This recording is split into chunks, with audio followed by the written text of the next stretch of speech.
The United States Commission on International Religious Freedom says Christians in China are facing an alarming escalation of persecution.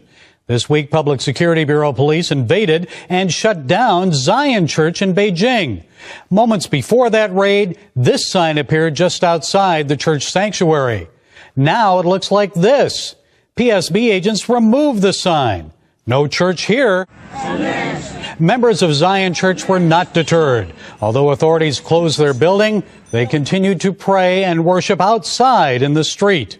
Also this summer, other Christians throughout China have seen their churches closed or demolished. Government officials have arrested church leaders. They've confiscated and burned Bibles, and they're still removing crosses from atop church buildings. What in the world is going on in China, and why now? Well, here to provide some insights is Voice of the Martyrs radio host and spokesman, Todd Nettleton. So, Todd, is this something new or more of the same? Well, we are seeing more persecution or a higher level of persecution. There's a couple of developments that have happened this year that I think contribute to that. One of those is in February, new regulations on religious affairs took effect all across China. And so we're seeing those regulations now being put into effect and enforced. We're seeing how that's being translated from the national government down to the provincial level and then to the local level, and how that's affecting churches.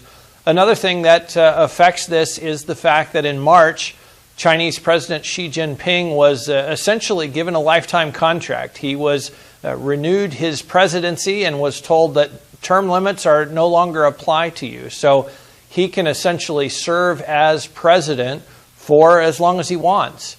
And one of his emphasis, even going back to his days as a provincial leader, was on controlling religious expression and controlling the church. And so we're seeing that what he put into effect as a provincial leader, now that he's the president of the entire country, that same emphasis is spreading from the national government level down to every part of China. Why is it happening now?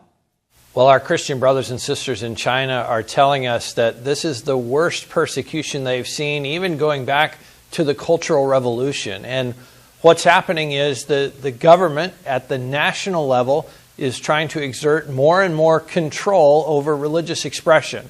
What we've seen in the last number of months is the government will come into a church and say, hey, why don't you take down that picture of Jesus in your sanctuary and put up these patriotic posters instead?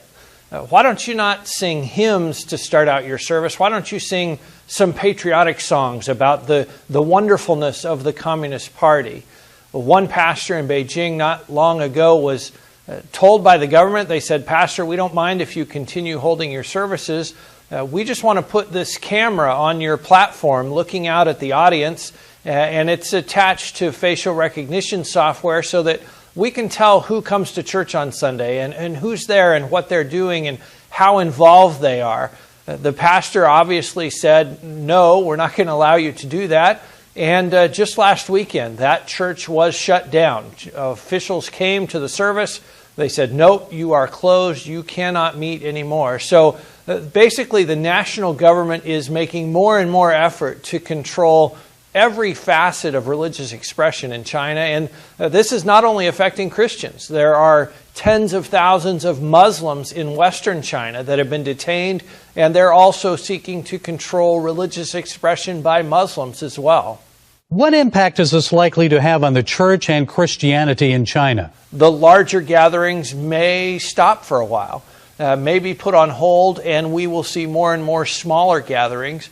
One of the challenges for the church in that situation is, okay, if we're not meeting in one group of 400, but we're meeting in lots of groups of 12 to 20, we need a lot of group leaders. We need leadership that is trained and ready to lead those groups. And so leadership development becomes a high priority in that situation. What can our viewers do about it? You know, the first thing that we can do is pray for the church in China. Pray for our brothers and sisters there as they go through this time of trial. And not long ago on our Voice of the Martyrs radio podcast, we had a guest, one of our workers who's very involved with the church in China. And I asked him how we could pray, and he gave what I think is a very insightful prayer request. He said, Pray especially for the young people who are part of the church in China, because they've never faced this before. They've never been through this. Their parents and their grandparents have gone through persecution. They've seen how God sustains and God empowers and protects during times of trial and times of suffering. But these young people within the church, they haven't been through it. They haven't seen that. And so naturally, like many of us, they're intimidated. They're a little frightened by how are we going to deal with this level of persecution that we're facing. And so, secondly, we can have a voice, and we can have a voice to our own government officials. You know, a lot of the conversation between the U.S. government and the Chinese government right now is about trade. But we need to make sure that our government officials here know that we vote and that we care about religious freedom, that they should use their influence, and we expect them to use their influence. Okay, Todd Nettleton of the Voice of the Martyrs, thank you for joining us. Thank you, Gary.